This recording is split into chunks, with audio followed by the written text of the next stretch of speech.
কথাগুলো ভালো করে বুঝেন। বাল তুসিরুনাল হায়াতাদ দুনিয়া, দুনিয়াটা তার কাছে নাথিং। ওয়াল আখিরাতু খায়রুম ওয়া আবকা, সে জানে পরকালের দিবসে আমার রবের কাছে আমার সবকিছু মজুদ আছে। অতএব দুনিয়ার লোভ লালসা সাময়িক এইগুলা দিয়ে সে কখনো এটাকে বড় চিন্তা করে দেখবে না, নিরেট দুনিয়াদার হবে না। আর এর উল্টাটা যদি হয়, নিরেট দুনিয়াদার, পরকালে কি হবে না হবে দেখা যাবে। আগে এখানে ইচ্ছা মতো গুলি করে মাইরে ফেলাও নাকি, পরকালে যা হবে দেখা যাবে। আল্লাহর আদালতে যাইও দেখা যাচ্ছে যে ব্যাংকের যে টাকাগুলো মারা হয়েছে ওইগুলো দিয়ে যদি কিছু পার পাওয়ার চেষ্টা করা যায়, যাই বলবে আমি বড় কন্ট্রাক্টর ছিলাম, এলাকায় আমার দাপটে কেউ চলতে পারতো না, ফেরেশতা কাছে আসিস না, তাই তো না?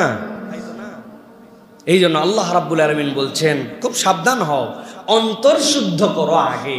হাদিস আমাদেরকে এই জন্য জানাচ্ছে, রাসূলুল্লাহ সাল্লাল্লাহু আলাইহি ওয়াসাল্লাম বলছে ইযা সালুহাত সালুহাল জাসাদু কুল্লু ওয়া ইযা ফাসাদাত ফাসাদাল জাসাদু কুল্লু। নবী বলছেন ছোট্ট জিনিস, আলা ওয়াহিয়াল কলব, তোমার এই অন্তর যদি ঠিক না হয়, আল্লাহ বলছেন রাসূল আপনি জানান তোমার সব শেষ। আর তোমার অন্তরটা ঠিক হইছে, তুমি এটাকে পবিত্র করেছো, তুমি আল্লাহমুখী হয়েছো, সালাত কায়েম করেছো, পরকালকে তুমি মূল মাকসাদ মঞ্জিলে মাকসাদ হিসেবে নির্ধারণ করেছো। আল্লাহ বলতেছেন তোমার তাহলে সব ঠিক আছে। দুনিয়ায় হয়তো তোমাকে কেউ দাম দেয় নাই, দুনিয়ায় তোমাকে অনেক অত্যাচার করেছে, দুনিয়ায় অত্যাচারে তুমি শেষ হয়ে গেছো, কিন্তু আল্লাহ বলছেন তোমার আসলে কিছু হারাই নাই। যেই ব্যক্তি তোমার সাথে অত্যাচার করেছে সে আল্লাহর কাছে হিসাব ঠিকঠাক মতো পেয়ে যাবে, দুনিয়াতেও পাবে আখেরাতেও পাবে। পাবে না ভাই, প্রিয় ভাই?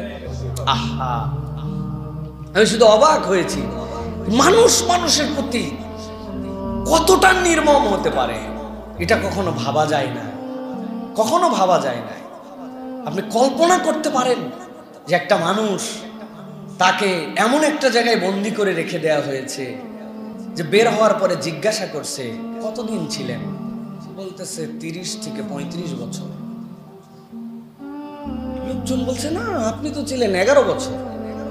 বলে আমি কেমনে বুঝবো বলো, যেখানে দিন বোঝা যায় না, রাত বোঝা যায় না, যেখানে সকাল বোঝা যায় না, সন্ধ্যা বোঝা যায় না, যেখানে আজান শোনা যায় না, যেখানে দিন রাতের আলোর পার্থক্য বুঝতে পারি না, ওই মানুষের কাছে 10টা বছর তখন 35 বছরের মতো মনে হয়েছে।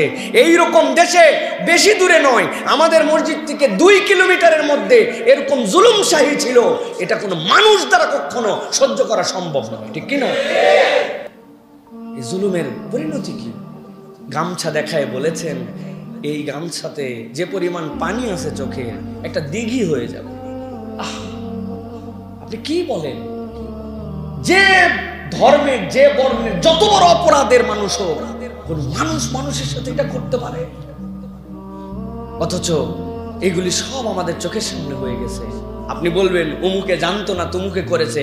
যে বলবে যে কোন রাষ্ট্রনায়ক অথবা দায়িত্বশীল এটা জানতো না, সে 1 নম্বর অযোগ্য রাষ্ট্রনায়ক হওয়ারই। যার অধীনে এরকম অত্যাচার হয় তুমি জানবে না, তুমি তো আগেই বাদ। আর যদি জানো তাহলে প্রতিকার করো নাই কেন, ঠিক কিনা? খবরদার সস্তা আর্গুমেন্ট দিবেন না, বিবেকে পচন ধরাবেন না। এই মঞ্চ 12 বছর এখানে খুতবা দেয়, এই আমলে এসে এরকম কথা বলতেছে এরকম না। আব্দুল্লাহ সাইফুল্লাহ 12 বছরই এরকম কথা বলছে। এই কথা আজকে বলতেছি না, 12 বছর আল্লাহ দয়া এরকম কথা এখান থেকে বলা হয়েছে। কিন্তু আপনারা তো শুধু কথা শুনে এখানে ঠিক ঠিক বলে চলে গেছেন, পেছনে আর আগে কি হয়েছে এইটা জানেন না। বাচ্চা কাচ্চাকে বাহিরে রাখা যেত না, কত ধরনের হুমকি ধামকি কত কিছু। কিন্তু প্রিয় ভাইয়েরা, সব অন্ধকারের শেষে আলো আসে, কিন্তু সেই আলো আসার পরে আমরা যেন সাবেক অন্ধকারের দিনগুলো ভুলে না যায়, সেখান থেকে শিক্ষা নেওয়া হচ্ছে ইমানদারের কাজ, ঠিক কিনা? নতুন অন্ধকার যেন সৃষ্টি না হয়। আরো কত অন্ধকার হয়তো আছে যে অন্ধকার আপনি জানেনই না, সে অন্ধকার, এরকম অন্ধকার আছে। এখন এই অন্ধকার থেকে আপনি পরিবর্তন কি দিয়ে হবেন ভাই? রাষ্ট্র পরিবর্তন হয়, পুলিশ পরিবর্তন হয়, ক্ষমতার পালা বদল হয়, কিন্তু সেই মানুষ তো সেই মানুষই রয়ে যায়, মানুষ তো পরিবর্তন হয় না। আল্লাহ এর জন্য মৌলিক কথা বলেছেন যে তোমার মৌলিক পরিবর্তন কদ আফলাহা মান তাযাক্কা, আপনি সফল হবেন যদি আপনার অন্তর পরিশুদ্ধ হয়। আমার অন্তর শুদ্ধ নয়, তাহলে আমি কিভাবে পরিবর্তনের মধ্যে আসবো? প্রিয় ভাইয়েরা, এই জন্য আমাদের ধ্বংস থেকে বাঁচার জন্য অন্তরকে ঠিক করতে হবে। প্রিয় ভাইয়েরা, এখন কদ আফলাহা মান তাযাক্কা, সফল হয়েছে যে, পরিশুদ্ধ করেছে সে, এটার ব্যাখ্যা কি? ভালো করে বুঝেন, এটার ব্যাখ্যাও কোরআন সুন্নাহর মধ্যে দেয়া আছে। মান শাহিদা আল্লা ইলাহা ইল্লাল্লাহ ওয়া খালাল আন্দাদ ওয়া শাহিদা আন্নী রাসূলুল্লাহ। অন্তর পরিশুদ্ধের মাপকাঠি হচ্ছে আপনাকে নিরঙ্কুশ আল্লাহ রাব্বুল আলামিনের তাওহীদের সাক্ষ্য দিতে হবে এবং মুহাম্মদ সাল্লাল্লাহু আলাইহি ওয়াসাল্লাম আল্লাহর রাসূল, এটা স্বীকার করতে হবে। আল্লাহর যত অবাধ্যতা, এর সাথে আমার কোনো সম্পর্ক নাই, এই ডিক্লার দিতে হবে। এই 3 ডিক্লার না দিলে আপনি শুধু বলছেন আমার অন্তর ঠিক আছে, এই অন্তর ঠিক হওয়ার দাবি আল্লাহর কাছে গ্রহণযোগ্য হবে না। আল্লাহর সাক্ষ্য, আল্লাহর বিরোধিতার থেকে আপনার নিজেকে সরাতে হবে। মুহাম্মদুর রাসূলুল্লাহ সাল্লাল্লাহু আলাইহি ওয়াসাল্লামকে নবী হিসাবে মেনে নিতে হবে। এটা হচ্ছে সফল মানুষের পরিচয়।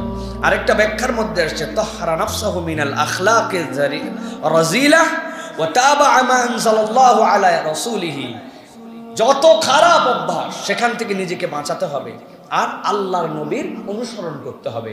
এখন আমার নামাজি আমি কিন্তু মিথ্যাবাদী, নামাজি আমি কিন্তু গালি দেই, নামাজি আমি দোকানের মধ্যে আমি 2 নম্বর মাল 1 নম্বর বলে বিক্রি করি, নামাজি আমি মাপার সময় কম দেই, নামাজি আমি যখন অন্যায় দেখি অন্যায়ের কথা বলি না, নামাজি আমি চাটুকর। আগের গভর্নমেন্টের সময় চাটুকারিতা করছে, এখন ভিন্ন গভর্নমেন্টের চাটুকারিতা করছে, নামাজ পড়ে কালাম পড়ে হজ করে, চাটুকর, তেলবাজ, ফাঁপড়বাজ, এটা কোনো ইমানদারের চরিত্র হতে পারে না। প্রিয় ভাইয়েরা, অতএব আল্লাহর বিরোধিতার থেকে এখান থেকে আপনাকে বিরোধিতাকারী হতে হবে। আল্লাহর যত অবাধ্যতা সেখান থেকে আপনাকে নিজেকে সরাই নিতে হবে। প্রিয় ভাইয়েরা, এটা হচ্ছে আপনার আমার অন্তরের জন্য এটা হচ্ছে অন্যতম একটা ডোজ। অতএব মুখস্থ করে ফেলেন যে আমরা ধ্বংসপ্রাপ্ত হব যদি আমাদের অন্তর শুদ্ধ না হয়। বাড়ি গাড়ি টাকা পয়সা সব হয়ে গেছে কিন্তু অন্তর শুদ্ধ হয় নাই, কোরআন সুন্নাহ অনুযায়ী আপনার কিচ্ছু হয় নাই। ভালো করে মনে রাখবেন, এটা 1 নম্বর কারণ। 2 নম্বর কারণ হচ্ছে কৃপণতা। কি বলেন? কি কৃপণতা মানুষকে ধ্বংস করে দেয়। ভালো করে বোঝেন কৃপণতা কিভাবে ধ্বংস করে। নবী করিম সাল্লাল্লাহু আলাইহি ওয়াসাল্লাম বলছেন, ইয়াকুম ওয়াজ-যুলম ফাইন্নাজ যুলমা হুয়া যুলুমাতুন ইয়াউমাল কিয়ামাহ ওয়াত্তাকুশ-শুহহা ফাইন্নাশ-শুহহা আহলাকা মান কানা ক্বাবলাকুম। নবীজি বলছেন, জুলুম থেকে বাঁচো। জেনে রাখো কিয়ামতের দিনে তোমার একটা জুলুম শত অন্ধকার তোমার সামনে নিয়ে আসবে, সেই দিন আর বাঁচতে পারবে না। আজকে যে পরিমাণ অপরাধী, সকল অপরাধীর বিচার করলে বাংলার কোনো গোরস্থানে জায়গা হবে না। কি মনে হয়? আচ্ছা বলেন তো, আমার যে ভাইটাকে হত্যা করে ফেলা হলো, যেই বাচ্চাটা ওই জালনার মধ্যে শিশু হত্যা হয়ে গেল, পুরা দুনিয়া যদি বলা হয় যে পুরা দুনিয়া আপনাকে দেওয়া হয়েছে, ওই বাচ্চার জীবন মিলবে? জীবন মিলবে? তাহলে আপনি যে জুলুম করলেন, তাহলে আপনার জুলুমে আপনাকে 1000 কোটি বার যদি আপনাকে হত্যা করা হয়, তাও তো এই জুলুম শেষ হবে না। এই জন্য নবীজি বলছেন, ভালো করে সাবধান হও, ইয়াকুম ওয়াজ-যুলম ফাইন্নাজ যুলমা যুলুমাতুন ইয়াউমাল কিয়ামা। তোমার জন্য এমন অন্ধকার নিয়ে আসবে কিয়ামতের দিনে যেটা তুমি হিসাব মিলাতে পারবে না। প্রত্যেকে সাবধান হও। নবীজি বলছেন, ওয়াত্তাকুশ-শুহহা, কৃপণতা থেকে বাঁচো, কৃপণতা থেকে বাঁচো। তোমাদের পূর্বের যত কম ধ্বংস হয়েছে, এরা কৃপণ হয়ে যাওয়ার জন্য ধ্বংস হয়ে গেছে। প্রিয় ভাইয়েরা, টাকা মানে আমার, কামাই মানে আমার, আমি কোনো জায়গায় খরচ করি না, মনে করছি আমি খালি গুনবো আর রাখবো, আমার কামাই আমার কামাই। এই মেন্টালিটির কারণে আল্লাহ অতীতের কমকে নবী বলছেন ধ্বংস করে দিছে। তার মানে কি? কৃপণ মানুষদের দ্বারা জুলুম আস্তে আস্তে বাড়ে। এখন এই কৃপণতার লেভেল কয়টা? কৃপণতার 3টা লেভেল: আর্থিক কৃপণতা, মেন্টাল কৃপণতা আর সাংস্কৃতিক কৃপণতা। আর্থিক কৃপণতা মানে আপনার কাছে আছে, আপনি দেন না। মেন্টাল কৃপণতা মানে কি? আপনি অপরের কথা শুনেন না, পরমত সহিষ্ণু না, আপনার দিলের মধ্যে এমন একটা গোষ্ঠী প্রীতি হয়ে গেছে যে এই গোষ্ঠী প্রীতির কারণে আপনি ছাড়া আর কাউকেই আপনি ঠিক দেখতে পান না, আপনি ছাড়া আর কাউকেই মানুষ মনে হয় না, আপনার দলের লোক ছাড়া আর দেশে কোনো লোক এই দেশকে ভালোবাসে এটা মনেই হয় না আপনার। এটাও হচ্ছে মানসিক কৃপণতা, ঠিক কি না? আমি একটা বড় কথা বলছি, একটা কথা বলা আর একটা কথা না বলার কারণে আজকের এই বাংলাদেশ ভেঙে দিব। একটা কথা বলাটা বুঝছেন, কিন্তু না বলাটা বুঝছেন। শুধু বলতে হতো, ভুল হয়ে গেছে, ক্ষমা চাই, আমি মাথাটা নিচু করলাম। এইটা না বলা আর একটা কথা আগে বলা পুরা তছনছ হয়ে গেছে। রব্বুল আলামিনের খেলা তো, রব্বুল আলামিন এরকম করবেন জন্য। কেননা যত মানুষের কান্না, যত মানুষের চোখের ব্যথা, আহা, আজকে থেকে না, ওই আপনারা শাপলার কথা ভুলে গেছেন, পানি আর কলা খাওয়াইছি আর মানুষের কান্না দেখছি ওই দিন। হ্যাঁ, আপনারা 18 ছাত্রদের কথা ভুলে গেছেন। হ্যাঁ, চোখ উপড়ায় ফেলছিল এই শ্যামলির পেছনে এই জায়গার থেকে। আপনারা ভুলে গেছেন এক একটা কথা। এগুলো একদিনের 2 দিনের ব্যথা নয়, সারা দেশ আমরা ঘুরতাম, মাহফিলে যাইতাম, কত মানুষ ডুকরায় ডুকরায় এসে কাঁদতো। কেন কাঁদতেছি? বলে হুজুর এমন কতগুলা মানুষ কান্নারও দৃশ্য দেখতেছে যে এই কান্নার কারণেও পরে আমার বিপদ হতে পারে, এই জন্য বলতে পারবো না হুজুর, কিন্তু বুকে অনেক ব্যথা, ঘরে ঘরে মামলা, ঘরে ঘরে অত্যাচার। আপনি সংকীর্ণ একটা মানসিকতায় পুরা দেশকে আইসোলেটেড করে ফেলছেন। এটা কখনো ভালো পরিণাম বয়ে নিয়ে আসে না। এই জন্য নবীজি বলছেন, তোমাদের কৃপণতা, তোমাদের এই অন্তরের দৈন্য, এটা তোমাদের জন্য বিপদ আনে। এখন মনে করছেন বাবা আল্লাহ বোধহয় বিপদ একটা শ্রেণীর জন্য কেবল সিলেক্ট করে রাখছে। না, আপনি আমি যদি জালেম হই, আপনি আমি যদি সেম ক্যাটাগরিতে হই, আল্লাহ আপনার আমার কপালেও এটা রাখবেন। এই জন্য আজকের আলোচনা এটা, যাতে আমরা নিজেরা নিজেদেরকে ধ্বংস থেকে রক্ষা করি। আল্লাহ যেন আমাদেরকে তৌফিক দান করে। খবরদার কৃপণ হয়ে যাবেন না। সচ্ছল অসচ্ছল উভয় অবস্থায় হাত চালু রাখবেন। রব আপনাকে দিবে, যে দেয় আল্লাহ তাকেই দেয়। ফাঁকা জায়গায় পূরণ হয়, পূরণ হওয়া জায়গা আর ফাঁকা নতুন করে পূরণ করার কিছু থাকে না। অতএব খবরদার নিজেদেরকে কৃপণ বানাবেন না। এই জন্য নবী করিম সাল্লাল্লাহু আলাইহি ওয়াসাল্লামের একটা বিখ্যাত দোয়া ছিল, আল্লাহুম্মা ইন্নী আউযু বিকা মিনাল জুবনি ওয়াল বুখলি। আল্লাহু আকবার। নবীর দানের ব্যাপারে বলা হয়েছে যে আসমানের যে বায়ু, ওই বায়ু যে ঝড়, ওই ঝড়ের থেকে বেশি নবীজি দান করতেন। সেই নবী বলছেন, আল্লাহ তুমি আমাকে বখিলতা থেকে তুমি আমাকে হেফাজত করো। তাহলে তার উম্মতের ক্ষেত্রে কতটুকু দানশীল হতে হবে, কতটুকু খরচ করার মেন্টালিটি আপনার মধ্যে থাকতে হবে। পজিটিভ প্রত্যেকটা কাজে আপনাকে অংশগ্রহণ করতে হবে, দান করার চেষ্টা করতে হবে। কোনো অজুহাতে বখিল হওয়া যাবে না প্রিয় ভাইরা। শয়তান আমাদেরকে বখিল বানানোর জন্য চেষ্টা করে প্রিয় ভাইরা। কোরআনুল কারীমের বিখ্যাত ঘটনা আছে 59 নম্বর সূরা হাশরের 9 নম্বর আয়াতে পড়ে নেবেন বাসায়, যে কত বড় ঘটনা আল্লাহ সাহাবীদের ঘটনা এখানে উল্লেখ করেছেন। ওয়ালাউ কানা বিহিম খাসাসা ওয়া মান ইউকা শুহা নাফসিহি ফাউলাইকা হুমুল মুফলিহুন। তাদের চাহিদা ছিল, কিন্তু নিজের চাহিদার উপর অপর ভাইকে প্রায়োরিটি দিয়েছে, অপর ভাইয়ের জন্য সে খরচ করেছে। আল্লাহ কোরআনে এই ঘটনা উল্লেখ করে স্বয়ং আসমানে আল্লাহ বান্দার এই কার্যক্রম দেখে হেসেছেন। সুবহানাল্লাহ। অতএব প্রিয় ভাইয়েরা, আমাদের ধ্বংসের অন্যতম একটি কারণ হচ্ছে যে আমরা বখালত করি, আমরা হচ্ছে সবসময় কৃপণতা করি। এটার থেকে আমাদেরকে বাঁচতে হবে প্রিয় ভাইয়েরা। আল্লাহ রাব্বুল আলামিন কোরআনুল কারীমের মধ্যে বলছেন, ওয়ালা ইয়াহসাবান্নাল্লাযীনা ইয়াবখালুনা বিমা আতাহুমুল্লাহু মিন ফাদলিহি হুয়া খায়রাল লাহুম বাল হুয়া শাররুল লাহুম। আল্লাহ রাব্বুল আমিন বলছেন, দুনিয়ার মানুষ কত ক্ষেত্রে এমন কৃপণতা করে, সে মনে করে এইটা যদি আমি দেই তাহলে এইটা আমার জন্য ভালো হবে। কিন্তু আল্লাহ বলছেন সে জানে না কোনটা ভালো। সে ভাবে এইটা ভালো, কিন্তু এটা তার জন্য খারাপ। আর ভাবে এইটা তার জন্য গচ্ছিত করে রাখা ভালো, কিন্তু এইটাই তার জন্য খারাপ হয়ে যায়। আল্লাহ রাব্বুল আমিন বলছেন, এই জন্য কখনো তোমরা বখিল হয়ো না। বিমা আতাহুমুল্লাহ, তুমি ভাবো যে তুমি এইটা কামাই করছো, না, তোমার কামাই নয়, রব্বুল আলামিন তোমাকে এটা দান করেছেন। অতএব নিজের ধ্বংস থেকে বাঁচানোর জন্য আল্লাহর দেওয়ার সম্পদ থেকে তুমি খরচ করো। খরচের মেন্টালিটি আল্লাহর রাস্তায়, এটা আমাদেরকে রাখতে হবে প্রিয় ভাইয়েরা। আল্লাহ এরপরে বলেছেন, তুমি কি মনে করো আল্লাহ এত উৎসাহ দিচ্ছেন, আল্লাহর বোধহয় খুব টাকা দরকার? না, আল্লাহ বলছেন, ওয়ালিল্লাহি মিরাসুস সামাওয়াতি ওয়াল আরদ ওয়াল্লাহু বিমা তা'মালুনা খাবীর। আরে বেকুবের দল, রবের এই টাকা দরকার নাই, আসমান জমিনের মালিকই তো আল্লাহ। আল্লাহ তোর পরিশুদ্ধতার জন্য, ধ্বংস থেকে বাঁচানোর জন্য আল্লাহ রাব্বুল আমিন তোমাকে দিয়ে খরচ করায় দিয়া তোমাকে বাঁচায় দিতে চান। সুবহানাল্লাহ। যখন বান্দা দান করে আল্লাহ রাব্বুল আমিন তার বিপদ দূর করে দেন। আমাদের জীবনে বিপদের সংখ্যা বেশি নাকি হিসাব করবেন? আপনি তো খালি বিপদ দেখতে পান, আমি তো কোনো বিপদই দেখতে পাই না এক হিসাবে। কারণ বিপদে এই যে আসার সময় এমন ভাবে একটা গাড়ি সামনে আসলো, ব্রেকটা চাপা লাগলো, গাড়িটা আটকায় গেল। আচ্ছা, ব্রেকটা যদি ফেল করতো অথবা লেগেই যেত, এই লাগার হার বেশি না বাঁচার হার বেশি? বাঁচার হার বেশি। পড়ে গেছিল, ধাক্কা খাইছিল, মরে গেছিল, আল্লাহ নিজে হাতে বাঁচালো, একটু হলেই চোখে লাগছিল, বাচ্চাটা গেছিল। আমার বাঁচার হার কল্পনা করতে পারবেন না। রব এই বাঁচান দুইটা দিক দিয়ে। একটা বান্দা যখন দোয়া করে, আল্লাহ ওই দোয়ার ইনস্ট্যান্ট তাকে দেন না, কিন্তু তার বিপদ উদ্ধার করেন। আর বান্দা যেগুলো দান করে, ওই দানের কারণে রব্বুল আলামিন তাকে হেফাজত করেন। সুবহানাল্লাহ।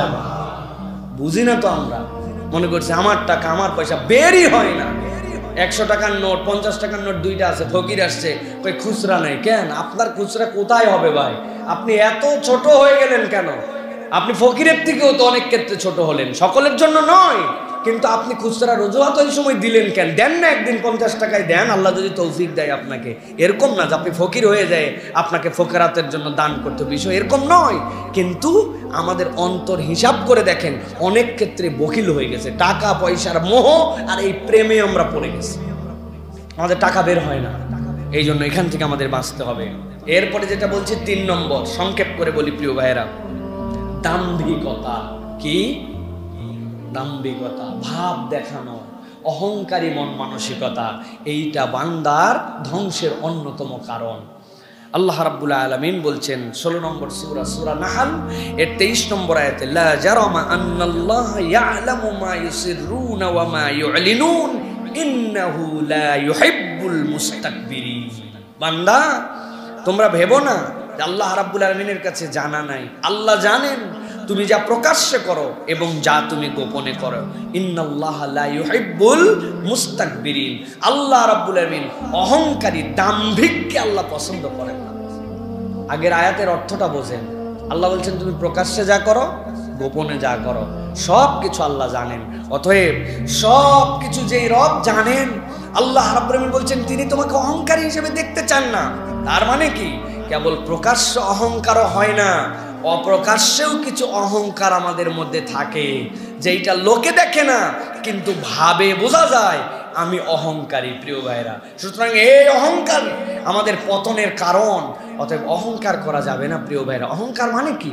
অহংকারের বেসিক সংজ্ঞা মনে রাখবেন, অন্যের তুলনায় নিজেকে শ্রেষ্ঠ ভাবা।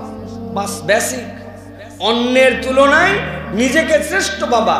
হাদিস কি? নবীজি যখন বললেন অহংকার করো না, সাহাবী বললেন ইয়া রাসূলুল্লাহ, আমি তো সুন্দর জামা পরা পছন্দ করি, সুন্দর জুতা পরা পছন্দ করি, আমার এগুলো কি অহংকার?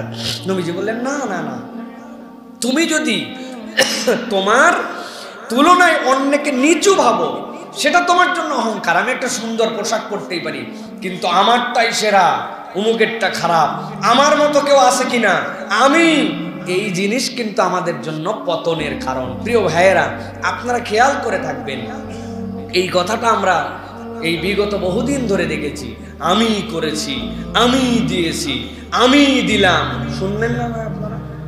এই আমি কি হয় জানেন? এই আমি দুইটা জিনিস করে। এই আমি 1 নম্বর অহংকার নিয়ে আসে, 2 নম্বর তেলবাজ একটা গ্রুপ এর অধীনে তৈরি হয়। যখন কেউ দেখে খালি আমি আমি বললেই খুশি হয়, তখন বাকিরা সবাই উনাকে ক্রেডিট দিতে চায়। আর যেই কোনো খারাপ কিছু হবে তখন তারাই বলবে একজন মানুষ উনি এত বিষয় কেমন করে দেখবে, সব কিছুকে উনার দ্বারা দেখা সম্ভব কিনা। ক্রেডিটের ভাগ নেয়, ডিসক্রেডিটের ভাগ নেয় না। এইরকম ভাবে একটা স্বৈরতন্ত্র তৈরি হয়, যেটার কারণে আল্লাহ রাব্বুল আলামিন পতন ঘটান।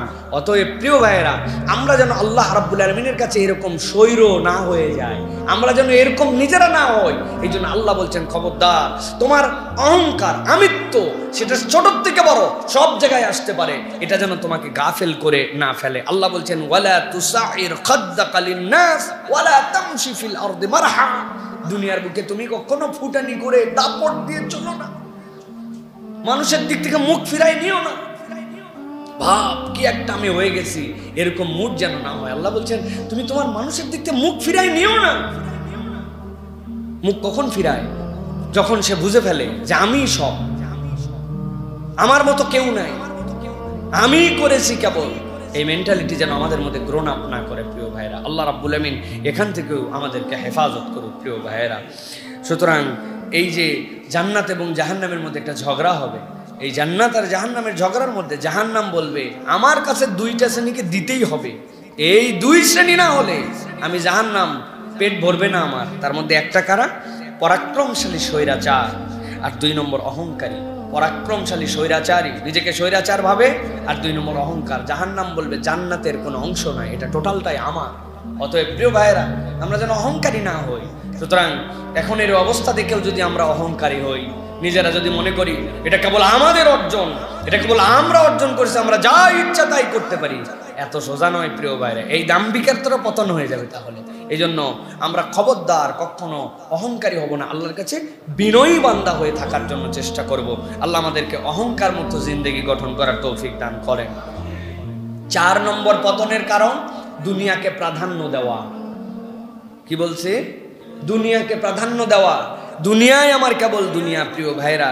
এই জন্য এই দুনিয়ার আমার যদি একদম নিরেট দুনিয়াদার হয়ে যায় তাহলে ওই দিন বড় বিপদ হবে। আল্লাহ কোরআনুল কারীমের মধ্যে বলেছেন ওয়ালাকিন্নাহু আখলাদা ইলাল আরদ ওয়াত্তাবা হাওয়া ফামাসালুহু কামাসালিল কালব ইন তাহমিল আলাইহি ইয়ালহাস আও তাতরুকুহু ইয়ালহাস। আল্লাহ বলছেন এক শ্রেণীর চরিত্র এরকম। কি চরিত্র? ওয়ালাকিন্নাহু আখলাদা ইলাল আরদ। এই যে গরু ছাগল যেরকম মাঝে মাঝে উপর দিকে পা তুলে ছাগল একটু পাতা টাতা খায়, কিন্তু তারপরেও তার মুখ সবসময় নিচে থাকে। আখলাদা ইলাল আরদ, মুখটা নিচের দিকে। আল্লাহ বলছেন কতগুলা বান্দার চরিত্র হয়েছে নিরেট দুনিয়াদার, যা কিছু সব দুনিয়ার ফায়দার জন্য খোঁজে। দুনিয়া ছাড়া তার কাছে কোনো টার্গেটই নাই। দুনিয়া আর দুনিয়া, সারাদিন হুজুরদের বিরোধিতা করে, কিন্তু ভোটের সময় আসলে মাথার টুপি ধরে। আছে না ভাই? একই নামাজ 2-3 বার পরে। আছে না ভাই? এইসা টাউটের টাউট এরকম আছে না? ওয়ালাকিন্নাহু আখলাদা ইলাল আরদ, ওর যা টার্গেট সব দুনিয়ামুখী।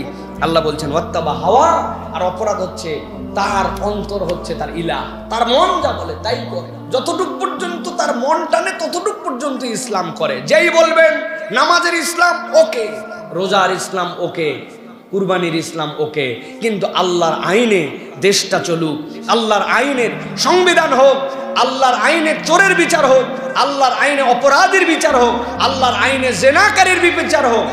বলবে ভাই এইগুলা ইসলামী রাজনীতির কথা বলেন না তো ভাই? আছে না? আছে না এগুলা? ভাই আপনারা জানেন না, এগুলো আমরা জানি, এগুলো আমরা জানি যে কারা এই মেন্টালিটি, অথচ মুসলমান নামদারি। প্রিয় ভাইয়েরা, আল্লাহ বলছেন ওয়াত্তাবা হাওয়া, সে তার অন্তরকে অনুসরণ করছে, দিনকে পূর্ণ নেয় নাই। আল্লাহ বলছেন নো প্রবলেম, কামাসালুহু কামাসালিল কালব। আল্লাহ বলছেন এই ব্যক্তিটার উদাহরণ হচ্ছে আল্লাহর কাছে কুত্তার মতো। কার মতো?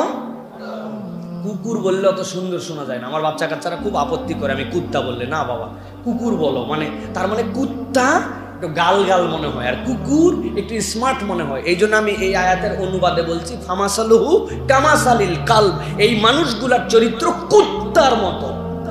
কে বলছেন? কে বলছেন? আল্লাহ। আল্লাহ বলছেন কেন বললাম কুত্তা? আল্লাহ রাব্বুল আমিন বলছেন ইন তাহমিল আলাইহি ইয়ালহাস আও তাতরুকু ইয়ালহাস। কুকুরের পিঠে কেউ বোঝা দেয় না, কিন্তু কুকুরকে দাবরানি দিলেও ও হাঁপায়, এমনি বসে থাকলেও হাঁপায়। কুকুরের চরিত্রই হাঁপানোর। আল্লাহ বলছেন তুমি যদি নিরেট দুনিয়াদার হও, আর তুমি যদি তোমার অন্তরকে ইলাহা বানায় নাও, আমি আল্লাহ চ্যালেঞ্জ দিলাম, দুনিয়াতেও সুখ পাবি না, পরকালেও সুখ পাবি না, সব সময় আফসোস করতে করতে জিন্দেগি শেষ হবে। হিসাব মিলায় নেন, হিসাব মিলায় নেন। বঙ্গভবনে থাকা সুখ নয়, 1000 কোটি টাকা দামের ফ্ল্যাটে থাকা সুখ নয়।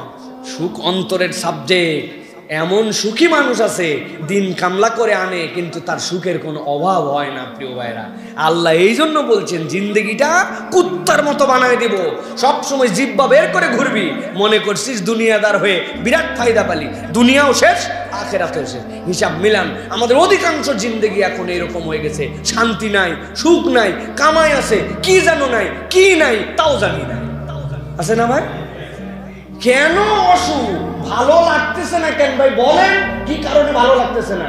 ভালো লাগতেছে না কোথাও ঘুরতে যেতে চান না ভাই, ভালো লাগতেছে না বিরিয়ানি খেতে চান না ভাই, ভালো লাগতেছে না আপনার তাহলে কি টাকা পয়সা দরকার না ভাই, তো ভালো লাগতেছে না কেন? এটা জানলে তো বলতাম।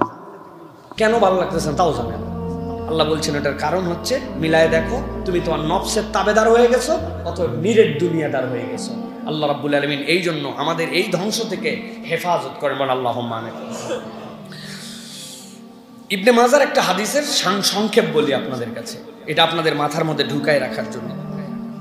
সেখানে বলা হচ্ছে পার্থিব চিন্তা যাকে মোহগ্রস্ত করবে, আল্লাহ তার কাজকর্মের মধ্যে তিনটা জিনিস সৃষ্টি করে দেবেন।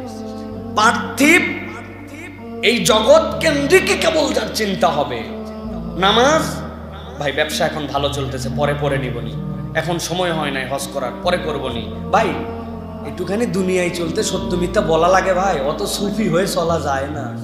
আচ্ছা, আল্লাহ নবী সাল্লাল্লাহু আলাইহি ওয়াসাল্লাম বলছেন পার্থিব চিন্তা যাকে মোহগ্রস্ত করে ফেলবে, আল্লাহ তার কাজকর্মের মধ্যে তিনটা জিনিস সৃষ্টি করবেন।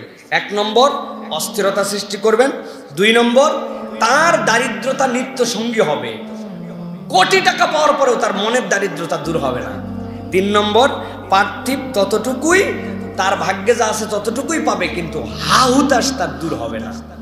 আর যার উদ্দেশ্য আখিরাত হবে, যার উদ্দেশ্য পরকালমুখী হবে, আল্লাহ তার সাথেও তিনটা জিনিস যুক্ত করে দিবেন। 1 নম্বর সবকিছু সে বুঝবে না, কিন্তু দেখবে দিন শেষে ঠিকঠাক মতো হয়ে গেছে, এটা আল্লাহর দয়া তার সাথে থাকবে।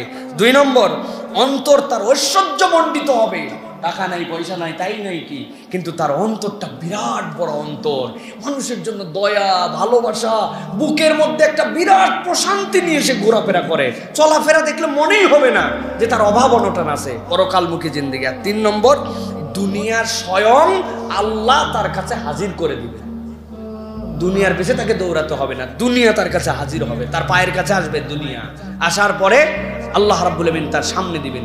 কত লোক এই নতুন গভর্নমেন্টের উপদেষ্টা হওয়ার জন্য, হে হওয়ার জন্য, তে হওয়ার জন্য কত লবিং আছে না, আর কত মানুষের কাছে যে পরে যোগাযোগ করার পরেও ভাই না আমাদের এটা সম্ভব না।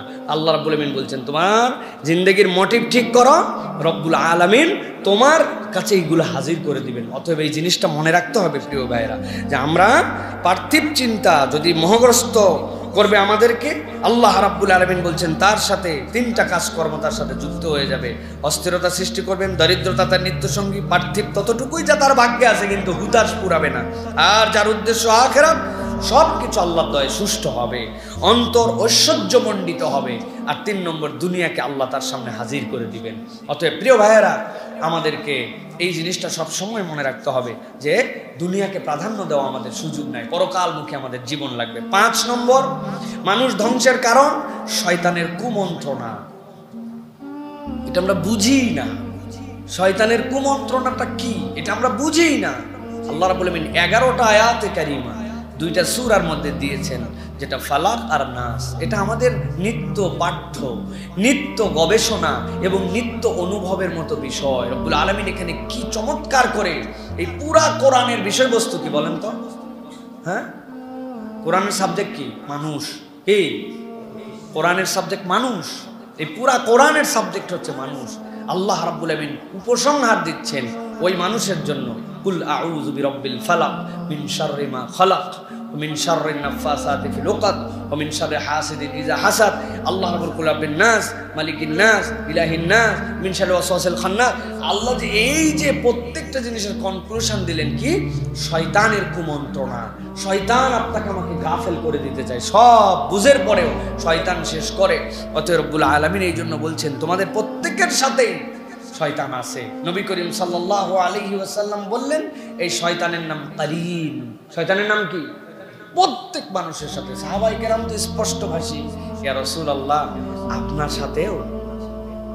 আপনি না আমাদের পয়গম্বর, আপনার সাথেও? নবী বললেন হ্যাঁ, আমার সাথেও একটা শয়তান কারিন ছিল, কিন্তু একমাত্র শয়তান সে যাকে আমি দ্বীনের দাওয়াত দেওয়ার পরে সে আমার অনুসারী হয়ে গেছে, সে মুসলমান হয়ে গেছে। সুবহানাল্লাহ। অতএব নবীকে গাইড করেন আল্লাহ, তাকে শয়তান তাকে কুমন্ত্রণা দেওয়ার ক্ষমতা রাখে না। এছাড়া সকলের সাথে শয়তান আছে। এই জন্য আল্লাহ রাব্বুল আলামিন কুরআনুল কারীমের মধ্যেও বলেছেন, কামাসালিশ শাইতান ইজ ক্বালা লিল ইনসানি উকফুর ফালাম্মা কাফারা ক্বালা ইন্নী বারিউম মিনক ইন্নী আখাফুল্লাহ রাব্বাল আলামিন। শয়তান কেইসা শয়তান, ও বলে কুফরি কর। বেটা তোর একটা বুঝ নাই, তুই সেই 1450 বছর পুরাতন আইনের পিছে তুই ছুটিস?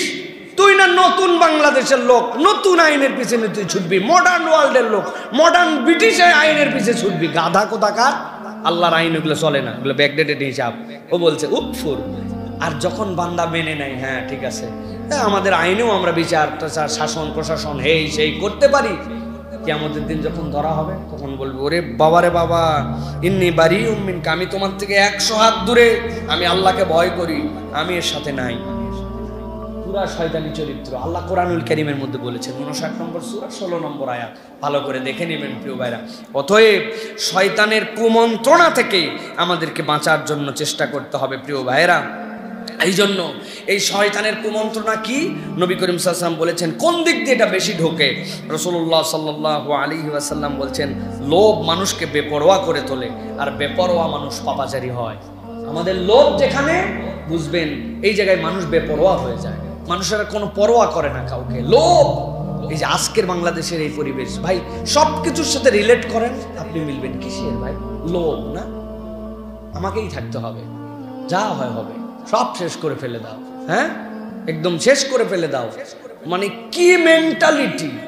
আর ব্লেম দেওয়া, মানুষকে ব্লেম দেওয়া খুব খতরনাক বিষয়। শুধু মানুষকে ব্লেম করা, নিজের দোষ কখনো অনুভব না করা, এই লোভ আর ব্লেম, এই দুইটা কিন্তু আমাদেরকে শেষ করে দেয় প্রিয় ভাইরা। সুতরাং এই লোভ আমাদের মধ্যে এমনভাবে যেন না আসে যেটা আমাকে বেপরোয়া করে দেয়, পরোয়া করি না আমি কারো, এরকম যেন আমাদের না হয়। নবী করিম সাল্লাল্লাহু আলাইহি ওয়াসাল্লাম বলছেন, দুটি ক্ষুধার্ত নেকড়ে বাঘকে ছাগলের পালে ছেড়ে দিলে যতটুকু ক্ষতি করবে, দুটা ক্ষুধার্ত নেকড়ে বাঘ 15 দিন খাবার পায় নাই, ছাগলের পালের মধ্যে ছেড়ে দিছে, ও খাবে যতটুকু তার থেকে বেশি একে ওকে ছিঁড়ে ফেড়ে শেষ করে ফেলবে, পাগল বানায় ফেলবে।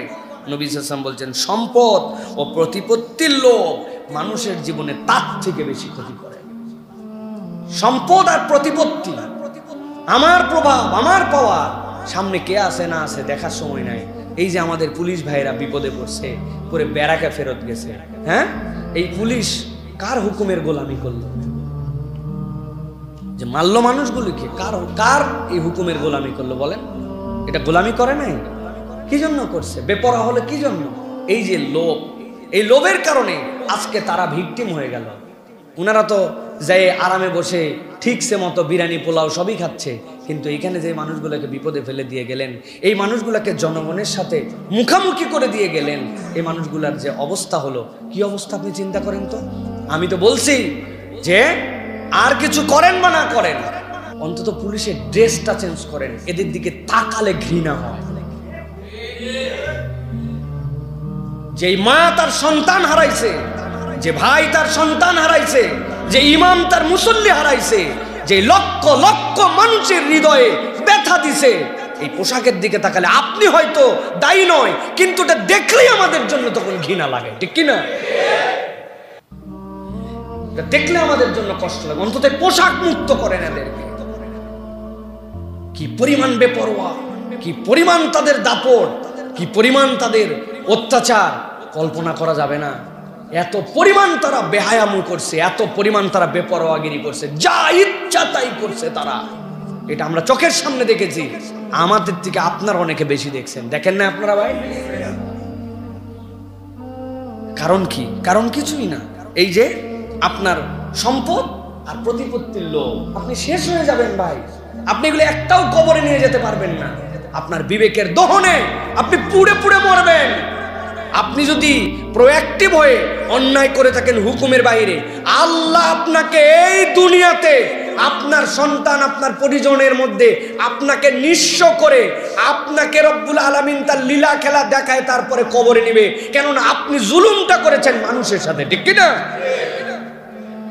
আপনার বিবেকের জায়গা ছিল, আপনি বিবেকে কখনো মানুষ মনে করেন না, আপনি বিবেককে আপনি কখনো প্রায়োরিটি দেন না। আপনি নির্বিচারে মানুষের সাথে অন্যায় করেছেন। এই জন্য বলবো প্রিয় ভাইরা, শিক্ষা নেন, সাবধান হন,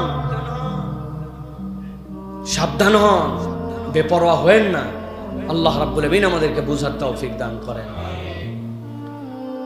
7 নম্বরে সর্বশেষ যেটা বলবো সেটা হচ্ছে মানুষ ধ্বংসের অন্যতম একটা কারণ, যে বিষয়ে আমাদের একটুকু মনোযোগ নাই, সেটা হচ্ছে গোপন পাপ। গোপন, সব তো উপরের কথা বললাম, গোপন পাপ কে দেখবে? কেউ তো দেখার নাই।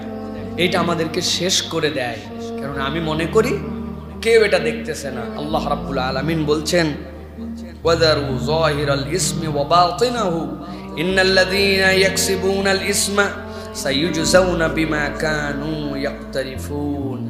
আল্লাহ বলছেন, ছেড়ে দাও গোপন পাপ এবং প্রকাশ্য পাপ। তুমি যেই পাপ করছো, এইগুলা যদি তুমি করো, এইগুলা যদি তুমি তোমার সাথে রাখো, আল্লাহ রাব্বুল আলামিন তোমাকে এই কুকর্মগুলা তোমাকে আল্লাহর কাছে এমন ভাবে দাঁড় করাবে, ওই দিন আর বাঁচার উপায় থাকবে না, আর দুনিয়াতেও তিলে তিলে আমরা ধ্বংস হয়ে যাব।